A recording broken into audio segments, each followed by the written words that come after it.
Pessoal, tudo bem? Seja muito bem-vindo aí ao canal Enfermeiro Fabiano Vitoriano.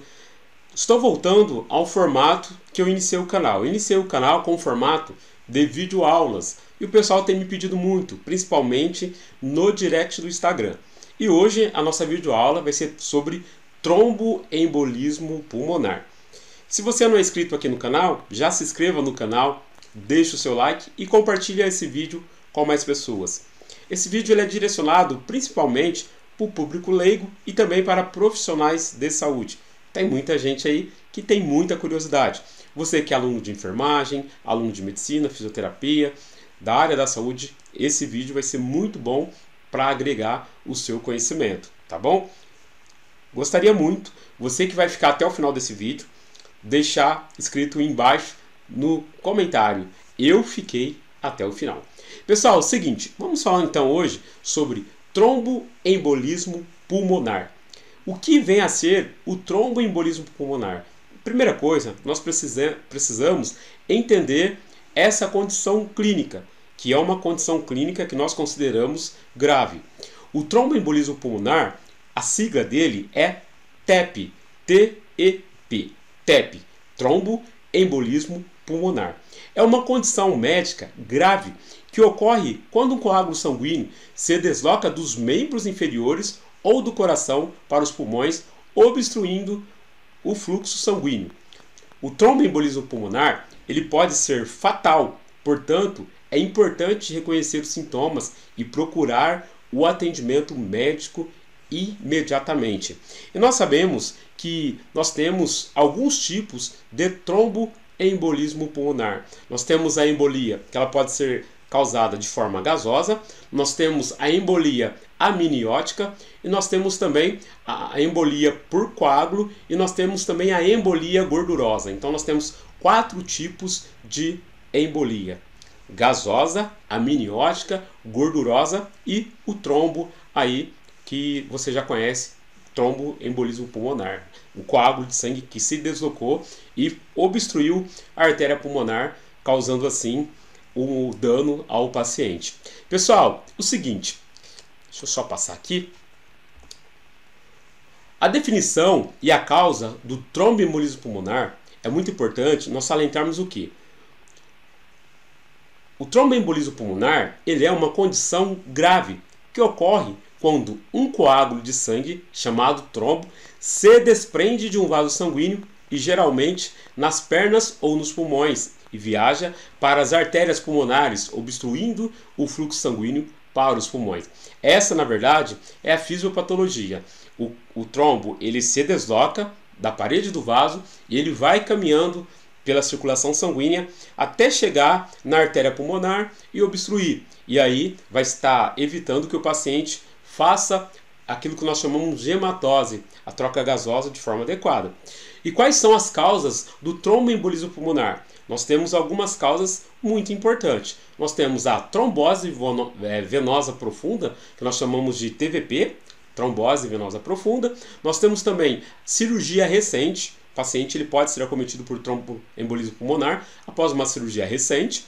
Nós temos também o câncer, a gravidez, o uso de anticoncepcionais hormonais.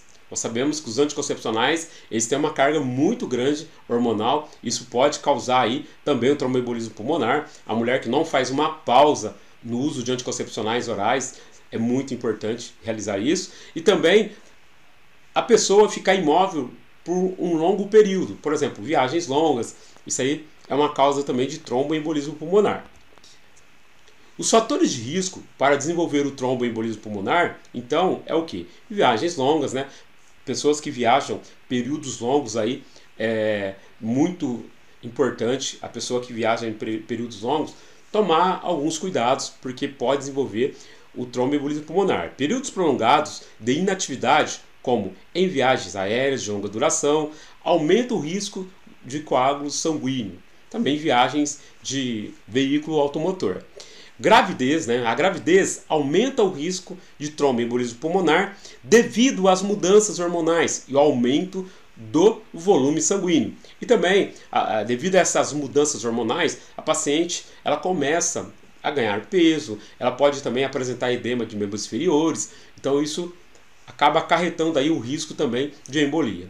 Cirurgias recentes, intervenções cirúrgicas, como eu já disse anteriormente, também pode aí acarretar o tromboembolismo pulmonar, principalmente cirurgias ortopédicas, pacientes que fazem cirurgias plásticas, né?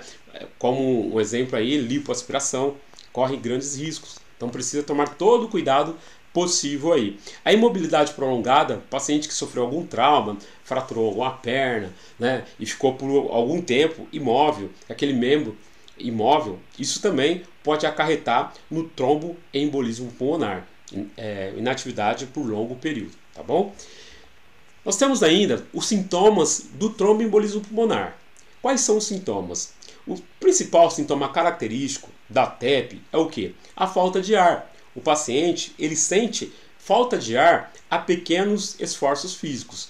O que nós chamamos de falta de ar, nós temos um termo técnico que nós utilizamos que é dispneia. O paciente ele tem aquela dificuldade para respirar. Se o paciente respira muito rápido e com dificuldade, nós chamamos isso de taquipneia. Uma frequência acima do normal, nós chamamos de taquipneia. E quando ele respira com dificuldade, nós chamamos de dispneia. E se ele para de respirar, nós chamamos isso de apneia. Já anota aí que essa dica aí já é importante para você que faz o curso aí de enfermagem. Isso é termo técnico. Então eu falei para você de dispneia, falei para você de apneia e de taquipneia, tá bom? O paciente, ele apresenta, devido à dispneia, a falta de ar, ele apresenta tosse. E também ele pode apresentar dor no peito. Por quê? Porque o trombo ele está obstruindo, né? E aí a dificuldade sanguínea do sangue passar por aquela artéria, o paciente começa a ter também dor no peito, porque o tromboembolismo pulmonar, além de ele causar o dano no coração, ele começa no pulmão, ele começa também já a afetar o coração do paciente, tá bom? E o paciente apresenta também taquicardia por conta do trombo já estar afetando a parte do funcionamento do coração. O coração e o pulmão, eles são irmãos, eles trabalham juntos, eles não conseguem trabalhar separados. Então, quando nós temos um problema que acarreta tanto o coração, que é o nosso sistema de bombeamento, quanto o pulmão, vai ter aí um dano grave, tá bom? Então a taquicardia é o aumento da frequência cardíaca que pode ser um sinal de que o coração está trabalhando mais para bombear o sangue para os pulmões. Diagnósticos, né? Como identificar o tromboembolismo pulmonar? O diagnóstico é um fator determinante e muito importante. O histórico e o exame físico é primordial. Realizar a anamnese do paciente, histórico familiar, o exame físico. Isso é primordial.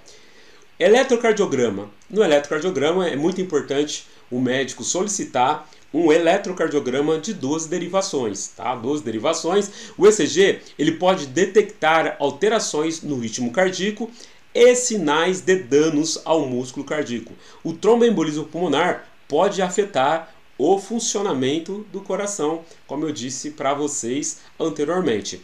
É muito importante solicitar também uma radiografia do tórax, porque o exame do raio-x ele pode mostrar alterações nos pulmões, como um acúmulo de líquido ou inflamação, que podem ser sinais de tromboembolismo pulmonar também. O médico ele pode solicitar ainda uma tomografia computadorizada do tórax, né? TC, e ele pode também solicitar uma angiotomografia. O que é a angiotomografia? É a tomografia com contraste para poder observar os vasos sanguíneos para ver se tem algum trombo obstruindo ali. A tomografia com contraste fica mais fácil do médico detectar do que realizar uma tomografia sem contraste para tromboembolismo pulmonar.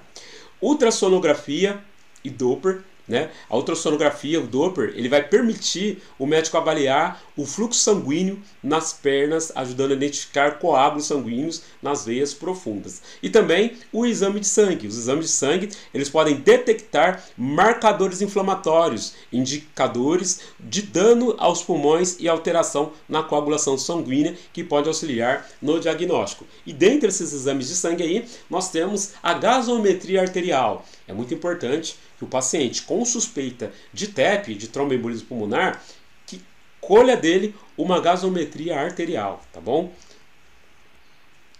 Os exames complementares, nós temos a angiotomografia, que é a tomografia que eu disse para vocês, né, que é feita com contraste. Esse exame ele permite visualizar os vasos sanguíneos dos pulmões, detectando os coágulos. Nós temos também o ecocardiograma, que vai avaliar o funcionamento do coração e também vai identificar as alterações causadas pelo tromboembolismo pulmonar. O dedímero também é importante, né? Um exame de sangue que vai detectar fragmentos de coágulos sanguíneos, auxiliando no diagnóstico. E também, como eu já disse para vocês anteriormente, a gasometria arterial, que ela vai revelar a gravidade da obstrução pulmonar. O tratamento do tromboembolismo pulmonar. O tratamento do tromboembolismo pulmonar tem como objetivo principal prevenir a formação de novos coágulos e dissolver os existentes.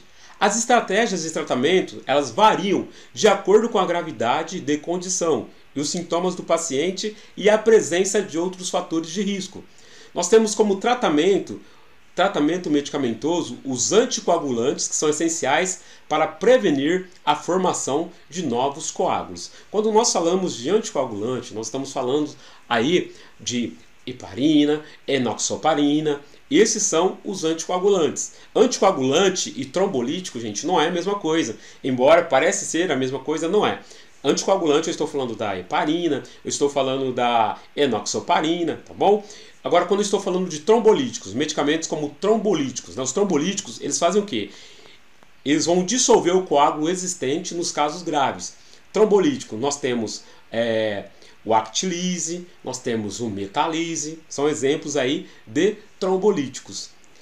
Outro ponto importante para o tratamento é a cirurgia. Em casos graves, pode ser necessário um procedimento para remover os coágulos, que eu vou citar aqui para vocês já o nome das cirurgias aí para estar removendo os coágulos sanguíneos. E também a terapia de suporte, oxigênio e monitorização cardíaca para aliviar os sintomas. Qual que é o papel, então, dos anticoagulantes no tratamento? Inibindo a coagulação sanguínea. Anticoagulantes são medicamentos que impedem a formação de coágulos sanguíneos ou reduzem o tamanho dos coágulos existentes. Ao impedir a coagulação, os anticoagulantes eles vão ajudar a prevenir a progressão do tromboembolismo pulmonar e complicações adicionais. Os tipos de anticoagulante. Existem diversos tipos de anticoagulantes, cada um com seu mecanismo de ação específico. Os mais comuns incluem heparina, varfarina e os novos anticoagulantes orais, NOx, como a rivaroxaban, apixaban e dabigatran. Difícil, nós vamos falar sobre as contraindicações do uso do trombolítico. As contraindicações absolutas do infarto agudo do miocárdio, elas servem também para as contraindicações com pacientes com tromboembolismo pulmonar. E quais são as contraindicações do uso do trombolítico? Nós temos a palavra SANTAS, que é o mnemônio utilizado, tá? Então, SANTAS, né? Sangramento intracraniano prévio, pacientes que tiveram AVC isquêmico nos últimos 3 meses, neoplasia ou lesão vascular em sistema nervoso central, traumatismo craniano encefálico, né, nos últimos 3 meses ou facial, dissecção de aorta e também sangramento ativo, exceto menstruação, tá bom? Se o paciente tiver com algum tipo de sangramento ativo, não pode estar usando o trombolítico, tá? Tem indicação, contraindicação aí absoluta.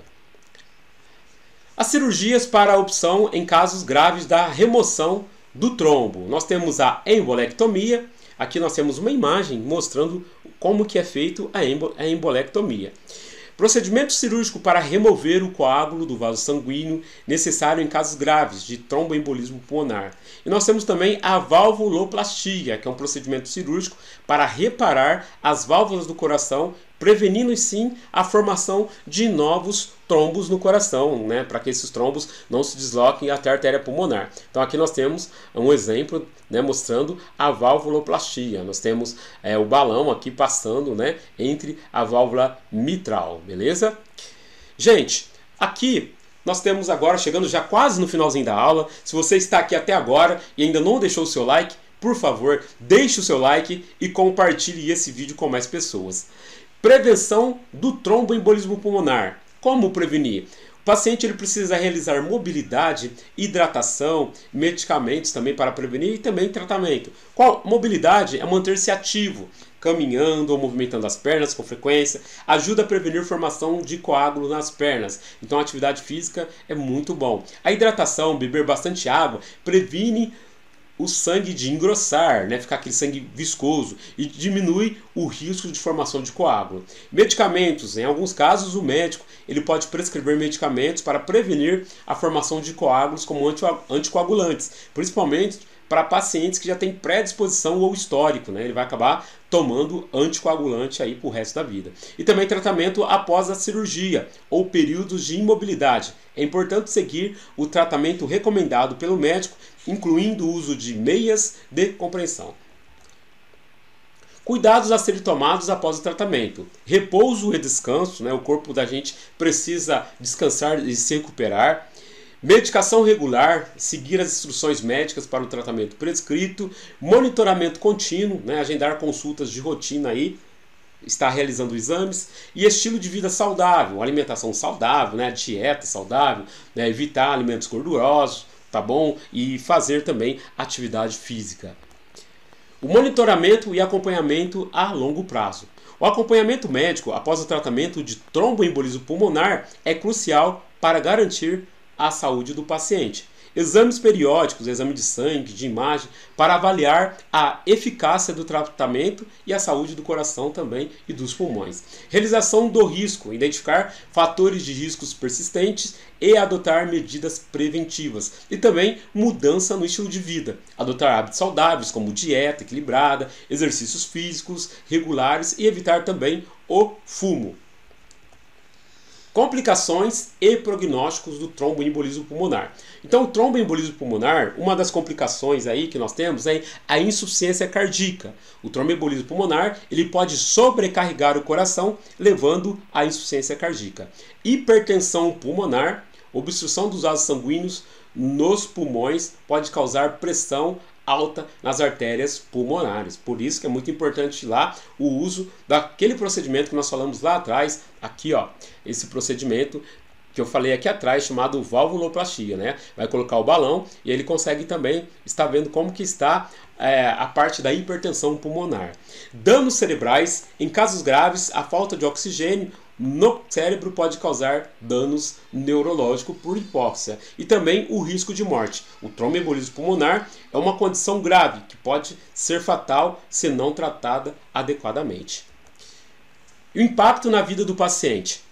O tromboembolismo pulmonar, que nós chamamos de TEP, afeta significativamente a qualidade de vida do paciente.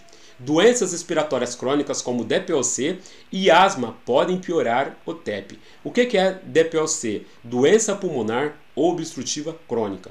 O medo de um novo episódio de TEP pode causar ansiedade e limitações físicas, impactando atividades do dia a dia. O TEP também pode causar fadiga crônica, especialmente em pacientes que necessitam de anticoagulação a longo prazo. Importância do reconhecimento precoce. O diagnóstico rápido ele vai ajudar a manter a sobrevida do paciente e também o tratamento de forma eficaz, tá bom? Então, essa é a aula de hoje, espero que você tenha gostado. Por favor, se você gostou, deixe o seu comentário, deixe o seu like e compartilhe esse vídeo com mais pessoas. Se você é professor do curso técnico de enfermagem, pode usar essa aula que eu acabei de dar agora no curso, tá bom? Se você é aluno do curso de enfermagem, vai apresentar um seminário, pode também estar utilizando esta aula no seu curso. Eu só quero lembrar que eu vou deixar na descrição desse vídeo o link do meu curso de preparo e administração de medicação e também cálculo de medicação. É um curso só que você tem tudo isso. São mais de 30 vídeos, o curso está top mesmo. Para você que é recém-formado aí, está com dificuldade no preparo e na administração de medicamentos, lá eu ensino como funcionar, eu ensino como fazer intramuscular, subcutâneo, hipodermops e muito mais. Vai ficar aqui na descrição desse vídeo o link desse curso. No final você pega um certificado de 80 horas, tá bom? Grande abraço aí para você do enfermeiro Fabiano e até o próximo vídeo.